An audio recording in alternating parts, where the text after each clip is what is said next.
I'm about to be on alert, put a napkin over my. Everybody doing all right today? Appreciate y'all being here. Obviously, to open this thing up, our challenge and our charge to our football team has quickly turned to, as it did Saturday night locker room, for this week to Friday afternoon for us to play our best football game that we played all year long. And that's always going to be a challenge, and that's always the focus for the week, is to play your best game that you played all year long. Saw glimpses of that the other night, especially early, and it's going to be a great challenge for us to do that this Friday afternoon. And it's been a rough 3 years on our football team, our football program, our fans. People have loved this program, care so much about it. Last 3 years, there hasn't been a lot to cheer about. And my vision as a head football coach here, the acting head football coach, as a former Razorback, a native Arkansan, my vision for Friday afternoon is for us to put aside the last 3 years and for us to unite for 3.5 hours on Friday afternoon in Little Rock, for us to have a moment as a program, as one Razorback across the state, our fans that care so much about our program, our football players, our staff, the young men that put so much time and effort to getting ready to play football games that hasn't gone the way that we wanted it to go. But for Friday afternoon, we have an opportunity playing an SEC game and a very worthy opponent, Missouri, Friday afternoon, for us to rally together, unite our fans and our football team to create an atmosphere that we'll all be proud of, and hopefully a product that we'll all be proud of on Friday afternoon. Barry, I know you're probably not going to tell us anything on quarterback. You've got to ask, what's the status with KJ and Nick? And you got a lot of wars on the depth chart. Yeah, we do, and that's legitimate. I mean, we're not trying to, play games or anything. It's just we're still evaluating those guys. I think that's going to be a day-to-day, hour-to-hour situation right now. A short week creates a little bit more challenge than that. Hello. It's our Monday edition of On the Hill with Pat Jenkins Sports Talk Radio, as we come to you here on KDSJ 479 from 1 to 2, Tuesday through Friday. But Mondays are our recaps, and we're going to let you hear, as we did, a little bit of interim head football coach Barry Lunny talking about this upcoming ball game, the borderline battle. Another trophy game for the University of Arkansas, as they're going to be hosting. And Senior Night Part 2. Barry talks about Senior Night. We'll let you hear the second part of that interview, but I want to bring in my co-host, producer, Demetrius Johnson. And Demetrius, you had a chance to watch Saturday's ball game as we were coming in to the studio. Talked about, kind of some things you saw with KJ Jefferson, the true freshman, got his first start in a hostile environment. What were some of the things that you also took away from that 56-20 loss there in Death Valley?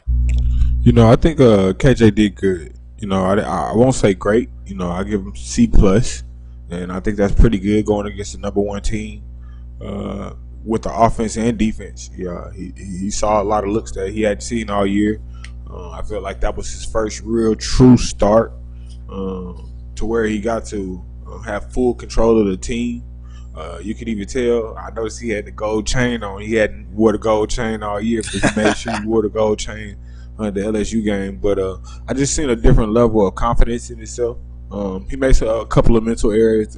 There was a couple of times in the first quarter, or it was the first or second quarter, where he could have got some first downs. Right. There was one time where he slid feet first, college's head where the ball lands at. And then there was another where he ran out of bounds because he didn't know where the first down was. He ran just shy, and it was just little things that I think freshman players are accountable to make. So I think he did great. Rick Davis says obviously the players just quit playing for Morris, so he'd get fired. You could just tell. And thanks for your comment, Rick. I do think some of that it rings true in my opinion. Watching, and I just saw little pieces of this Saturday's ball game. You could tell that from what Demetrius was telling me that Arkansas had a pretty good half there, right to the latter part of the second quarter, where I believe 7-6, and but I think it's just a lot of maturity situations that this ball club is going to have to go to. Now, I did, Demetrius, on the good note, also had a chance to hear some of the excerpts of McElroy of the SEC Network, and did talk real highly of the freshman group that Arkansas has, in particular Burks, KJ Jefferson, Spivey, Hudson Henry, and Trey Knox. I mean, and we've talked about it here on the show, D. That is going to be a very interesting thing that for the next head football coach at Arkansas, he's going to want to know what type of skill position players that he's going to have. I mean, he has to understand he's going to have to totally revamp the defense. Let's just be point blank, period, about it. I mean, I think, in my opinion, as far as an OC-DC combination, I think this could be the worst collection of offensive coordinator and defensive coordinator that the University of Arkansas has had at the same time. And I'm not going to say that they hadn't had worse, but at the same time, I think this will go down as, whew, boy, you called it. I mean, I'm going to tell some of my listeners, this man that works with me called it. He convinced me eventually that the OC at Arkansas was not the man to me. So I have to commend you on that, man. I just have to. Yeah, which is a lot of inconsistencies and just basic nuances of football that I think offense and defense really didn't take advantage of this year. I think he hit it spot on with saying a lot of the players, I think, didn't buy in and didn't want to play for him. And, that was always a whisper over there in that locker room, right. From even last year. There was always kind of a pushback. I can remember players saying the first thing Chad said was, I'm supposed to be here, or obviously you guys need me because I'm here. Right. If you guys didn't need me, I wouldn't be here. And, I record a couple of the players. So there was always whispers of players saying they didn't like the direction they were taking them. So I really wasn't surprised when I saw the effort go down the drain as far as a lot of the seniors and older guys that had and were a part of that Brett Bielema era had that last little pushback. So, I'm excited to see what coach comes in because I do think there's a lot of potential. I think the key is just making sure everybody stays. Even these older guys on defense that you think you can just replace right away. I don't think you can because even if you go get a whole new group of guys, there's no experience here, that's played in the SEC if you get rid of the defensive back because a lot of the reps that these defensive back got this year were their first year playing and first year starting. Even when you look at like Buster, this is his first really true year playing continuous reps. I think McClellan was the only one that really got extended. And back end number 2. Cameron Curl. Yeah. He was the other one that was experienced. And Fouché got in, periodically. This is more or less last season of the special teams responsibility. He didn't get a lot of real significant snaps. Absolutely. So I think definitely on offense, whoever comes in has pieces of work. But I think Arkansas's question is that defense. If you can come in and at least get a defense, that can stop teams under 30, 20 to 30, because now I think that's the new kind of standard here in the SEC when you look at the athletic receivers that's coming in and the type of offenses these coaches are really trying to run in this high tempo, up and down the field. I think you're going to have a defense that can, stop teams from putting up anywhere between 20 to 30 points. And then, when you look at the future going forward, and we're going to do something, and we want you viewers and listeners to chime in. Give us your take. Convince us. Who should be the next head football coach at the University of Arkansas? Let us know the name, and then give us the reasons to the best of your ability to how you can convince Demetrius and myself, and we'll give our rebuttal as well. Now, this is nobody's going to be wrong. Everybody's going to have an opinion. We just want to see all the potential candidates and just where, who's going to be the top candidates, so to speak, in the state of Arkansas. But Shooter Shores, I mean, everyone knows that's listening to the show. I think Sam Pittman would be a tremendous leader for the University of Arkansas. I really feel like, the key with Sam would be how top notch of a staff, a group of assistants, what would be his assistant coaching pool that he could, pull from. And I mean, I know he's been through a lot of different routes. The JUCO route, he's coached at Northern Illinois, he's coached at Oklahoma, he's been at North Carolina, Tennessee, Georgia, multiple places. Missouri, even had a short stay at Missouri as their offensive line coach. So, how many of these SEC brethren could he come in and be able to attract? But also, too, Demetrius, my main point, and I'll continue to say this, and I don't know how you've heard me say it ad nauseum, they're going to have to buy their way out is the way it's going to have to be. And I'm talking about allow the next head football coach at the University of Arkansas at least $5.5 million plus as his assistant coaching budget to go out and attract some of the elite, because that's what it's going to take. If you want the best coaches, you got to pay for them. And it goes hand in hand, Demetrius. Best coaches, top pay equals top players, equals top program, equals your name being in the national mention when we talk about SEC West, SEC, championship games and in that playoff system, don't you think? I mean, it's going to take money. That's where we're at. I mean, SEC is the next level, in particular the West, Demetrius, from the NFL. And they're paying big-time money to, it costs to be the boss. Yeah. We just got to see, because I think it's just more than the money, too. I think you can get a coach that can put you in here, but I think it's all about the plan. You have to have a plan coming to Arkansas. You have to know the landscape of Arkansas. And I think Brett Bielema was one of those hires where we thought we were going to buy our way out of it. Now, Mr. Terry Roy, I want to ask you, get your take on this. Mr. Terry Roy says you have to clean house. Man, in a sense, you don't keep any of the previous staff on the holdover for the new regime. I mean, where are you at with that? Is he saying clean houses in the staff? Yes, all assistants, everything. Nobody stays. Get rid of everyone. I mean, I think, and this is my own personal opinion, and want to thank Mr. Roy, as he's a very, very loyal listener, and that's a great question. I think you have to try to keep on Lunny and Justin Stepp. I just think Justin Stepp's one of those guys. I mean, he's the up-and-coming elite wide receiver coach, and I mean, Demetrius, when you look at Coach Lunny's track record, coaching tight ends here at Arkansas, I mean, don't you think it's pretty well documented? He's been able to develop his position at a high level. I mean, I don't know about Stepp, because I think right now we have a talented group of receivers, and I don't think it takes the greatest coach to really coach the guys up that we have, because they have such a tremendous upside. But you have to understand, he played a major part in recruiting those types of guys. They do, and that's why I go back to answer Mr. Roy's question as far as clean house.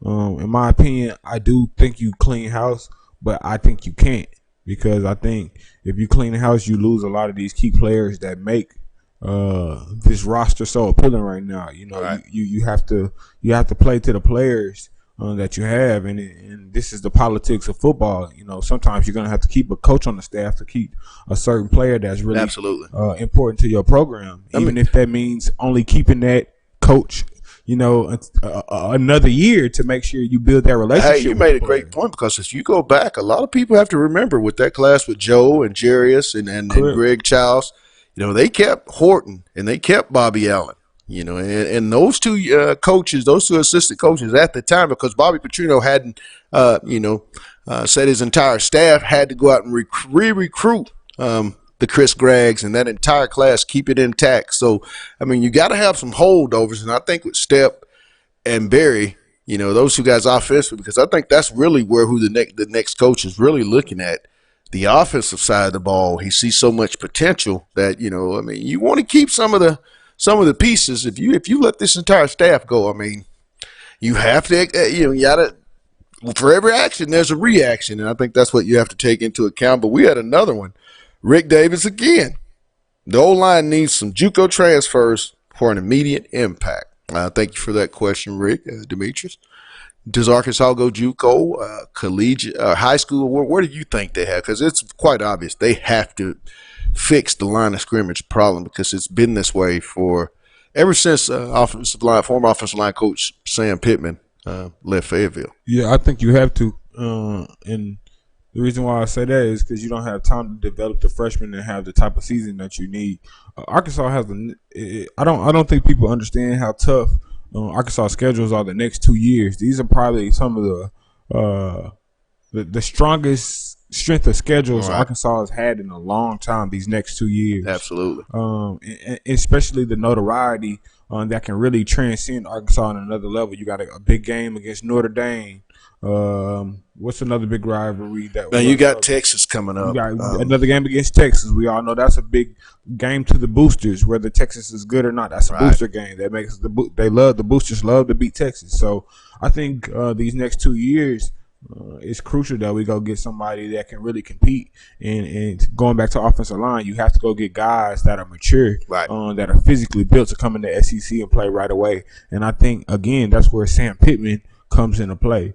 If you don't hire Sam Pittman as the head coach, which I think you should, but if somehow you can talk to him even coming on as a coordinator that fits another scheme of the new coach, I think will help because you have O-line is key for Arkansas. Like you have to have a good offensive line or a halfway decent offensive line at Arkansas. That's a must. Right. For Arkansas Daniel to have Poole, a good clip. Another one of our viewers and listeners, he says he thinks we should spend big and go after Chris Peterson, head football coach there at Washington. I say no. It's too big of a gamble. Well, you have to go get somebody with SEC experience just due to what we've been through the last And I totally agree with you, Demetrius, because when I look at Chris Peterson, I think his better days were at Boise State. I've seen over the course of the last 4.5, 5 years, Washington has kind of been on the decline. I think with Herm Edwards coming into the Pac-12 conference, he's gonna attract some of the players that might have made their way to Washington. I think with Kevin Sumlin being a coach and then Chip Kelly up there at UCLA, it's really impacted a lot of the success I think that Chris Peterson might have had. Plus, like I said, I think it's just things to me happen in cycles over, every coach I think is going to have that 7 to 10 year period where it just goes really, really well for them. I mean, that's my own opinion, but from where I sit being in the media, haven't covered it. And I think Chris Peterson to me would not be a great choice. I've also heard Butch Davis. I've also heard that name. But, and another reason, and another thing I think, in my opinion, with the next coach here, and I don't know if people may agree or they may not. It's just we all going to agree to disagree. I think you're going to have had some coaching experience at some point, be it a GA or being it during your early career, to have been on that Arkansas sideline and kind of understood some of the importance and passion that these fans, really, really have for this program and the expectations and the uniqueness that it is to be the Arkansas coach. I think that's going to be something that you're really going to have to look at. But then again, I say that I do think motivation has to be a great motivator, and I think one of our viewers mentioned that there's going to have to be a great motivator. I think a leader, and also too, I agree with having young, hungry defense coordinator. Because think about this: you get Lane Kiffin, and Lane Kiffin's able to bring Lance Thompson, whom I consider one of the elite defensive line coaches and top recruiters in all of college football, as your defense coordinator, defensive line coach. Things could change depending. I'm one of the guys. I think the head coach is only going to be as good, and the program's only going to be as good as the assistants. And I go back to it at all. It keeps coming back, Demetrius. Do you see where I'm going with the money and having to buy your way out with attracting the best assistant coaches? That's where I think this whole situation is going to lie with the future of this program going forward, is how financially secure can you make your assistant coaches in Fayetteville, Arkansas? Don't you kind of see where I'm going with that? Absolutely. Because I think you made a reference to Clemson and Alabama, how they had one of the biggest budgets. Oh, and Ohio State. You're talking about the blue bloods of college football, how they had this outrageous number of budgets to go get their um, supporting cast on the football team. So I think Arkansas does have to have a similar take on things, especially playing in the best conference, because the athleticism is only going to take you so far here in the SEC, and then it takes a certain level coach to really get to the next level. So I think that's really where Arkansas has to improve on. Terry Holcomb. I don't think we'll be able to convince any big name coach to leave their home to take over Arkansas. We will have to settle for a new up and comer that is looking to take a step up from where they were in their current role. Is that an ag? I mean, where are you at with that question? And once again, I want to thank Terry for the great question. Where are you at with that, Demetrius?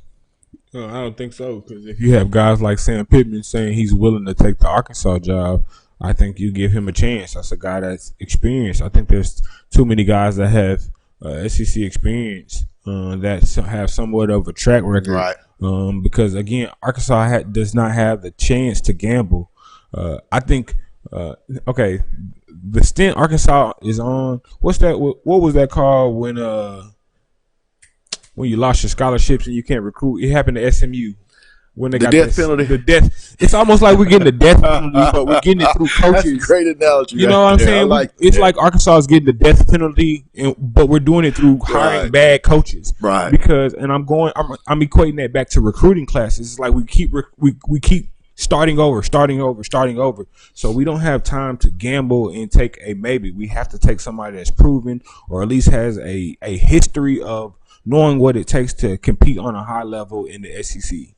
And you know, and once again, a lot of people, you know, like I said, Sam Pittman, to me, when we start, and we've always described about what it's going to take, and it boils down here at Arkansas to having a coach with grit, understanding the uniqueness, and understanding what it means to have to go to work every day with a point to prove. And I think with Sam Pittman's background, having grown up not too far from Fayetteville in a small town in Oklahoma, Grove, Oklahoma, having gone to Pittsburgh State, he's always been in the shadows of when it was Missouri at the Big 12, and, you know, been real close to Arkansas when they were a big-time SEC power. So he's kind of got a real understanding. And I think, you know, I'll continue to tell people at a media gathering and availability that I had a chance to speak with Coach Pittman, the subject, and I broached the question of, would you ever, what is your dream job, Sam?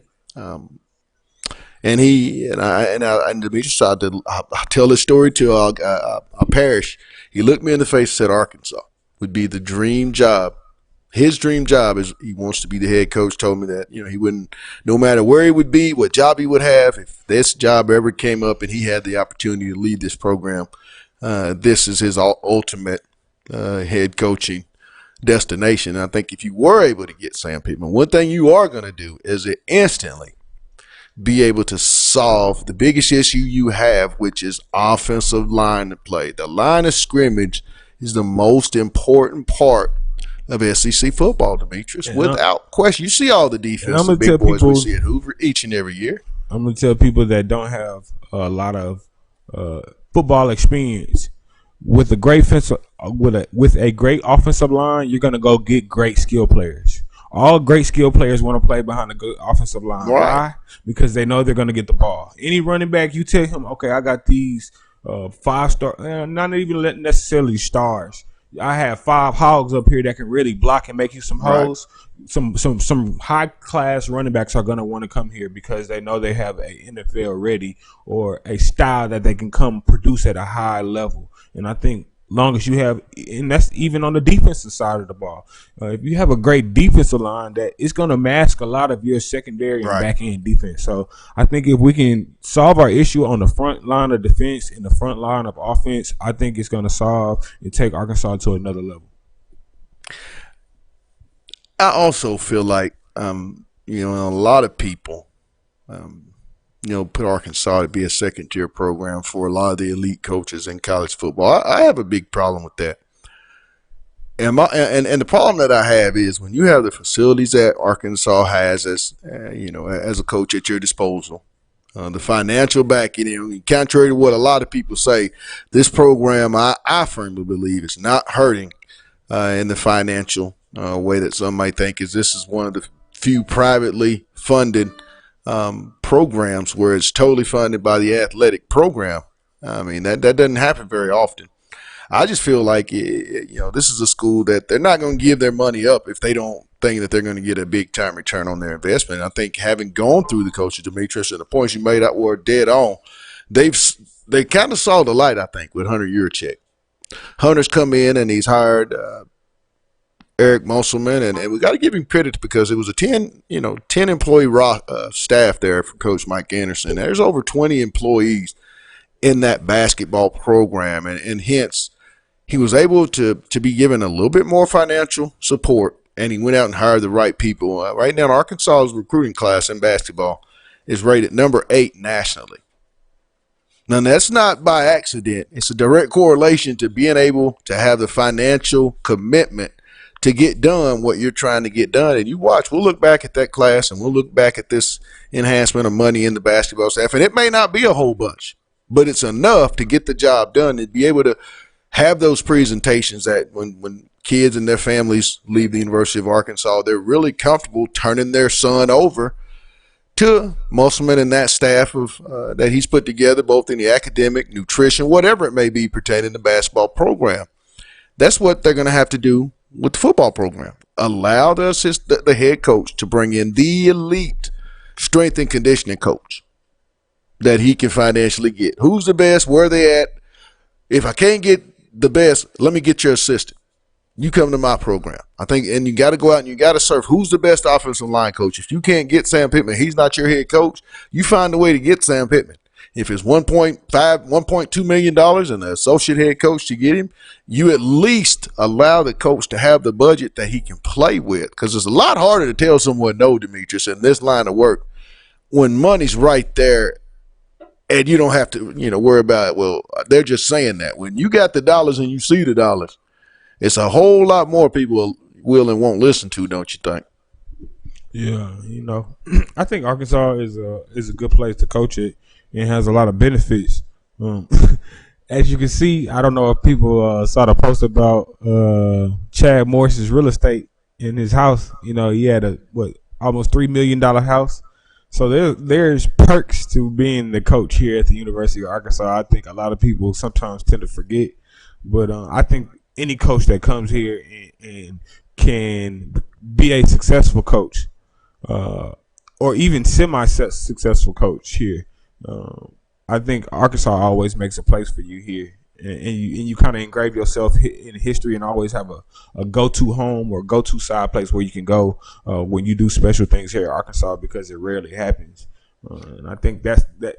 I know it sounds bad, but I think that's the beauty that Arkansas holds in college sports. When it makes history, you're always remembered here at Arkansas. LeCurry McCoy makes a point, Demetrius. I want to read his off. Money means nothing if you don't have the recruiting base. Elaborate on that, and then I'll share my thoughts. And I think what he means is by the in-state recruiting base at Arkansas, which we all know, it's never going to be where there's going to be 15 to 20 SEC-ready football players. It's just not going to happen in the state of Arkansas. And Coach Barry Lundy, interim Coach Barry Lundy, made the greatest point, and I totally agree with him 100%. You may have 10, but 5 of them may be true scholarship ready, and then you got to, get those other 5 to be walk-ons, and be like a Brandon Burlsworth. Get here, and that year 1, year 2, and then year 2 or 3, they're truly ready to contribute to this program. I think you see that a lot, and you have always seen that at the University of Arkansas. I do think when I talk about recruiting and I talk about winning, that's where the money comes into play. You give Sam Pittman $1.2 million. You don't mean you can't argue me that he won't have the best lineman, and it's not just going to be Arkansas based. We've seen that Sam Pittman had the best offensive line, and since that, Arkansas has not recruited to that level. It's going to take money. You get the top assistants, they're going to win because hence that if I have the money, I have the best coach, which I'm going to get the best players because that's how Sam Pittman, that's how Nick Saban and that's how Dabo Sweeney and the Lincoln Rileys and the Kirby Smarts, they're paying their assistants top dollar. Hence, where are they at each and every year, Demetrius? Always around the playoff and always in the top 10 in recruiting, or at least top 15, don't you? I mean, that's our point. I mean, you're going to have to pay to get the top assistants. You're going to have to buy your way out the University of Arkansas. I mean, that's where you are. You're going to have to buy your way out if you ever want to contend at the highest level. Yeah, we'll see. Just because you have the money don't mean you're gonna spend it wisely. So, I think your check showed everybody through the Busselman hire that I think he can make a educated decision. So, I'm just gonna sit back, keep rooting for Sam Pittman, but I'm gonna let Hunter Yurchek make that decision and kind of go from there. Well, we're gonna wrap up today's show, our recap, and still, I'm telling you, man, it's gonna be a lot that we're gonna continue to cover. This is gonna be, I still think we're about 17 to 18 days away from having the new head football coach here at Arkansas, and I got a funny feeling it may be a lot. It could be sooner than that. I mean, we'll see, but I don't think it'll go past December the 11th by any stretch of the imagination. But we want to give a thank you to all you listeners and viewers that chimed in with your comments, thoughts. I want to say continue to let that roll on in. Arkansas tonight, the men's basketball Razorbacks under Eric Musselman and staff travel to Georgia Tech University to take on the Yellow Jackets tonight on the ACC Network. You can catch that game. Tip-off is at 6 p.m.